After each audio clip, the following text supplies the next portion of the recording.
জুলাইয়ের আন্দোলনের পটভূমিতে ঢাকায় সিনেমার তারকা জায়েদ খান এখন অবস্থান করছেন যুক্তরাষ্ট্রে। আগস্টের শুরুতে আওয়ামী লীগ সরকারের পতনের পর তিনি দেশে ফিরতে পারেননি। দীর্ঘদিনের প্রবাস জীবনের মধ্যে জায়েদ এবার যুক্ত হলেন নতুন পেশায়। নিউ ইয়র্কের একটি বাংলা সংবাদপত্রে ঠিকানায় প্রথমবারের মতো উপস্থাপক হিসেবে দেখা যাবে তাকে। বিষয়টি নিশ্চিত করেছেন নিজেই। তিনি জানান, বিদেশি ঠিকানা দেশের জন্য কাজ করছে। জনপ্রিয় সাংবাদিক খালেদ মহিউদ্দিন ভাইয়ের সঙ্গে কাজ করতে পারা আনন্দের। প্রথমবার দর্শক জায়েদ খানকে উপস্থাপক হিসেবে দেখবেন। বিষয়টি ভাবতেই উত্তেজিত এবং নার্ভাস তিনি।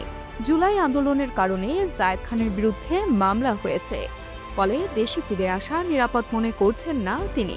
পরিস্থিতি স্বাভাবিক হলেই ঢাকায় ফিরে আসার ইচ্ছা প্রকাশ করেছেন। জায়েদ খান 2006 সালে ভালোবাসা ভালোবাসা চলচ্চিত্রের মাধ্যমে কর্মজীবন শুরু করেন। এরপর 2007 সালে মুনতাজুর রহমান আকবর এবং মুস্তাফিজুর রহমান মানিকের চলচ্চিত্রে অভিনয় করেন।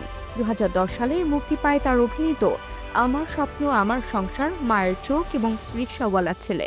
এখন তিনি নতুন একটি যাত্রার পথে। অ্যাবি নিউজ ডেস্ক রিপোর্ট।